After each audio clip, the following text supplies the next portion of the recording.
Hi, this is Quilting with Cyndi, who I've been promising him a quilt for years, and he keeps harassing me about it, so I figured since I'm doing one for his brother, I could go ahead and finish up his. So, for this one, I was showing you guys, bear with me, okay, get my mess out of the way. So for this one, he loves, and I know I'm going to say it backwards, and he's going to yell at me, I believe it's Yamaha blue and Kawasaki green. So, half of the quilt, the front or the back, however you want, is blue. So I tried to, it is really hard to find blue, Kawasaki blue, let me tell you, and Yamaha green. I got as best as I could. So, for this one, and he'll just have to suffer because he got some girly green on here, some little flowers, but I sort of made, I'm going to stand up to show you a little better. Oops, hairs. So what I did was, I did a very simple pattern on the back. So I consider this the back. So I just said, I put really soft fleece on the edges, and then I mimicked whatever the blue, so since the other side's blue, this has a blue border. On this side, I put the green border. But I just sort of did like a general pattern. Again, I could have used the sheet on the back, but because he wanted, again, Kawasaki green, really hard to find. On the front, I wanted to be different and do something a little more unusual. Get that out of the way. And this is the one I think I showed you earlier, that I was trying to do it a diagonal, and I was stupidly going, why did I not sew it all together first and then cut it on a diagonal? I don't know. Made my life really hard. I had to piece things together. But, ran out of fabric of my mousses, and then I realized after I had everything sewn together that I sewed my one mousse upside down. So I mimicked it. I actually was going to fix it until I literally remembered as I was sewing the border on, and I wasn't going to go back and fix it. So I purposely sewed and I ran out of the mousse one. It was no longer available, not even shipping anywhere. So I found another mousse one, and I did one upside down and one right side up. So, but again, laid it out, put the soft border around it, and then there's different ways to do the edge. Usually what I do is I just make one of the borders longer and I roll it over. But only because I've been avoiding trying to learn how to do it this way, which I made myself sit down and do. I found this really cool fabric that had both blue and green. Surprise, surprise. And it showed you how to lay it out, fold it to do your corners so it looks like a very pretty little mitered corner. Mine always look horrible on the corners, but now I have a new way, so I'm going to do that.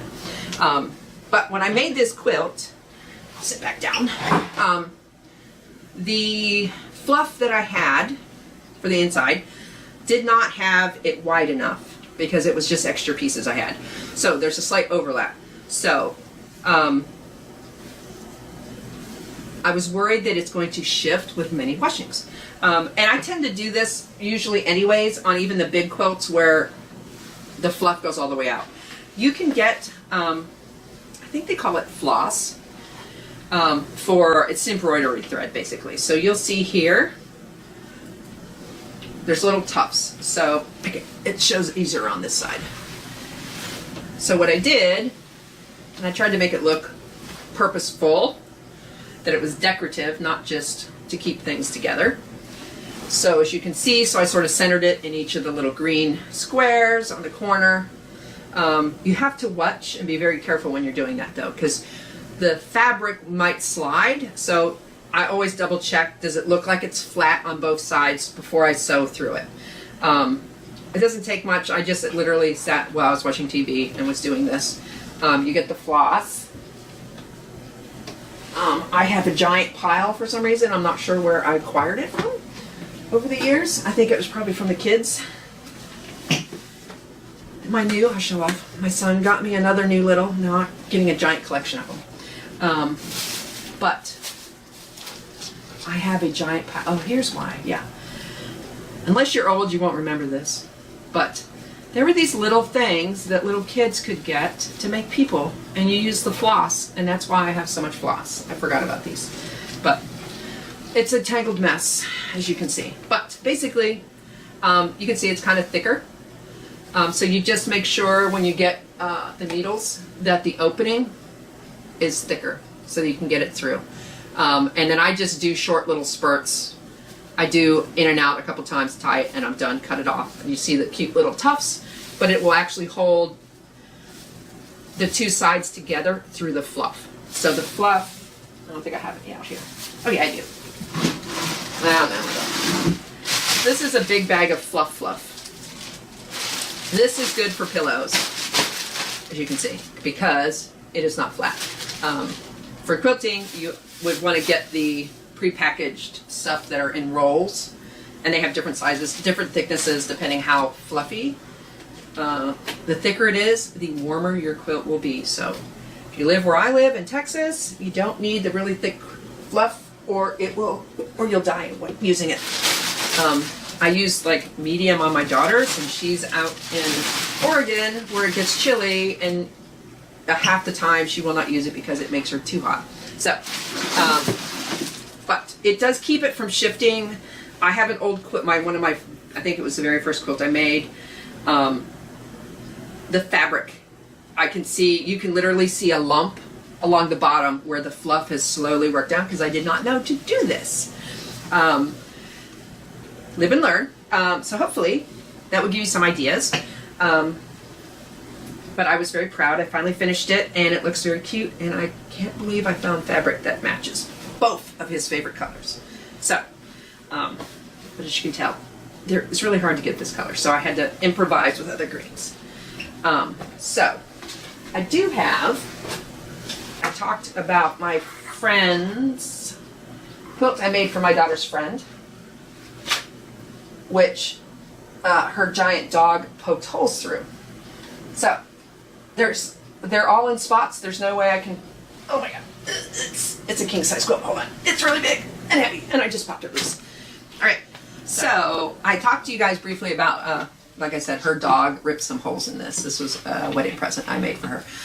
So my ingenious little thing is I have a bunch of little embroidery things, not sure why, old, but they all came with these cute little circles, which were perfect to sort of highlight where the rips are on the fabric itself, because as you can see, it's really dark, and I had planned on just doing this in the evenings, like while I'm watching TV, I can fix it.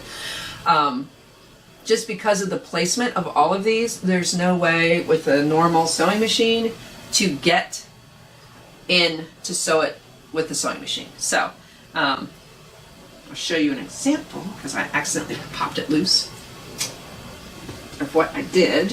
If I can unfold it enough. Where's it? Right. Nope, that wasn't it. There we go. It's so big. Alright.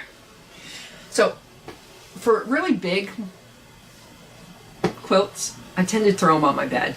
And that's what I did with this. I had it on the bed, and I have a small bed, but still, I sort of just shifted it one way or the other and went along and was like, oh, here's a big one that he did.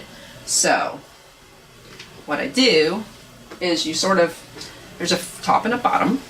Let me grab it. All right, they fit inside each other. You've got to unscrew it so that it'll move. Like that. So what I did was again, make sure you don't get both sides. You only need the one side that has the problem. I tried to center it, and this one I'll probably have to move this a couple times. But it was really, for now, it was just to mark it. And then you sort of spin it around so you can see it better. I'm gonna stand because it's so huge. Okay, so for this one, I know I'm gonna have to do a couple areas here. So I'm just trying to get the bulk of it in there so that I can just get it locked on, so I know the general area.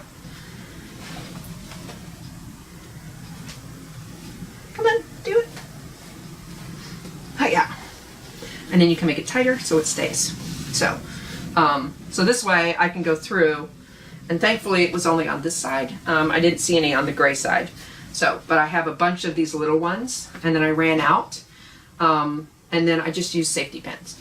So I just pinned in an area so that I know when I'm going through, I'll be able to spot it easily and be able to sew it. And unfortunately, just because of where they're at, I'm going to have to sort of sew them by hand. So I'll have to sort of create a little tuck something, you know, tuck the sides together, and then you can sew, you tuck the needle underneath and through on both sides, and it'll sort of curl them together so you won't see the frayed edges, and it'll make it strong, and you won't see the thread, you know. So but here you can see I did the same thing with hers. I tacked it so that it would hold it, especially because of the size of this quilt and people moving, and you know, maybe you're shoving it into a smaller washer, the likelihood that the fluff might start shifting. So it's always good to make sure, like on the border, when, you know, here's one of the examples where I did the other, my normal way. So as you can see, these corners are not pretty. They look kind of mangled. They are what they are. But what I do is I roll over the fabric, like I said, and I sew along, and then I flip it down to sew it. But what I try to do is make sure that I catch the top part of the fluff and the edge when I'm sewing. So that'll hopefully help anchor it to the sides. And then depending what kind of quilt you're making, you know, again, you can do the little floss through different sections just to sort of help anchor it. The one I made was it's called a rag quilt. And you basically do the blocks, front, back, fluff, and you sew a block. Then you sew all the blocks together. So I don't have one currently that I'm working on. I will have one that I will show you because I'm doing my Christmas quilt that way, I think. One of the quilts I'm doing is going to be that way. So I will make sure to show you how to do it.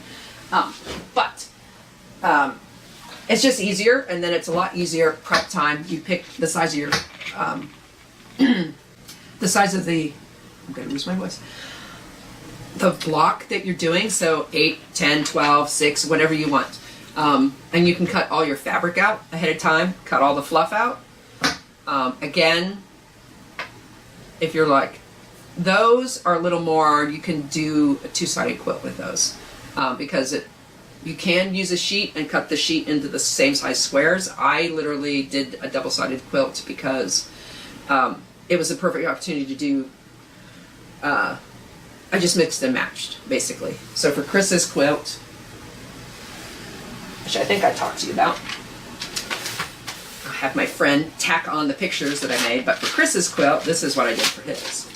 So I had different colors, and again, I didn't have graph paper, so I made myself graph paper. Did little lines, you know, you improvise. I have a bunch of little paper clips, so you'll see photos of the t-shirt one as I was doing them. I used, actually, I used the chip clips, and I used those to clip the t-shirt materials together, so I knew this was the first column, this was the second, this was the third, fourth, and fifth. So use what you want. You don't have to, there are specifically quilt clips and stuff. You don't, you know, if you've got other stuff, if you've got a bunch of binder clips, just reuse it. I try not to waste things, so I have a bunch of paper clips that I keep in my little kit as well. So one, to keep all my pieces of paraphernalia together here, but also for fabric and stuff. But for this one, I sort of laid it out and then was trying to figure out, like, I had a whole number of different colors of fabrics. Blues and greens are what he wanted. He wanted flannel, soft, fluffy stuff, but I threw some regular fabric in as well. And then I just cut them all in, I think I did 8-inch squares. So for his, I went through and said, oh, I've got 50 of this particular blue-green color. So on my chart, I put all the blue-greens, the largest numbers first. I take that back. I did the smallest numbers first, put them in random spots so that they weren't near each other, and worked up to the bigger ones and then filled it in. Because as you can see, I was trying to avoid the same colors being near each other. Also, the same sort of texture of the fabrics. Some of them had texture, some of them didn't. So I sort of rearranged them around. And you'll see on his quilt, I never did one. It was really, I really liked it. It was much faster than a lot of my quilts that I do because I overcomplicate them. So while this looks complicated, it was only determining the layout that got complicated. Once I had that in tow, I literally made piles. So I forget how many, let's see, 12 by 14. So I had 12 piles. And I started up and down, just did the rows. And those were the colors. So as I went through, this is my number 1 square, this is number 2, said 1 and 2, 2 to 3, 3 to 4. So I ended up with 14 rows, and then I could sew the rows together, etc. And because you've already sewn a blue-green, a fluff, and then whatever color, so like this one, oh wait, I don't have it. It's here somewhere. Oh, here. This was the other side. I did a completely different pattern on the back. So I just had to make sure that I knew this was the top to this. So this blue-green has a dark green on the back. So when I sewed the 3 pieces together, the front, the middle, or the fluff in the back, I had one whole thing. So when you sew the rows together, you automatically have the front and back done, period, which is awesome. But for the rag one, because normally you don't see any of the seams, obviously it's hidden. But for the rag one side looks good, the other side you're going to see this. So you're going to see all these seams. But you're not going to see the inside, you're going to see the front side on both. You'll see the nice side of the fabric. And then what you're supposed to do is you get these, and oh my god, get these clippers because you don't want to do this by hand. I don't know where they are. They are pressured. There's some sort of pressured thing. So that way, when you're doing it, it makes it so much easier. Let's see if I can feel it. Nope. Oh, I'll just pull it over here for a second. Bear with me. There they are. These were the best thing in the world. Whoever invented these are awesome. Basically, they have a little spring. So it's much less pressure to cut. Not for like regular cutting, but for this particular thing, you're literally coming along and you're snipping this seam. So you don't want to cut through, let me do it on the white side. You don't want to cut through the thread, you're just cutting above it. For the whole quilt, it took me a lot of time. And then you've got to wash it, gosh knows how many times, because the more you wash it, the more fluff or bits fall off to give it a rag look, but your washer and dryer will not like you for it. There was a lot of fluff, extra stuff coming out because of it. So I think I ended up washing it and drying it like 4 or 5 times to try and get as much of the fluff out of it, not fluff, but the extra fabric out while I was doing it. So, but it was a really good way to do it. But again, you can, I think I mentioned, you can find all sorts of books, look online about different ideas on what style of quilt you want to do, what you want to make. Please don't be, you know, I'm happy for you if you're analytical like me and you want to get this elaborate. You don't have to. I use it, I think, as a way to help deal with stress. So me focusing, and that gives me something to do with my brain. I've got to think about this and only this. So yeah, so my many, many pages of books. Where did it go? Oh, sorry, I lost it already. Let's see, here he is. I try to leave it on whatever one I'm working on currently. So definitely, you don't have to get this elaborate with the t-shirt one. You can. It just helps me be able to block it out in my mind what I'm going to do. So as you can see, I've already, I've got all these little pieces. I need to do the borders.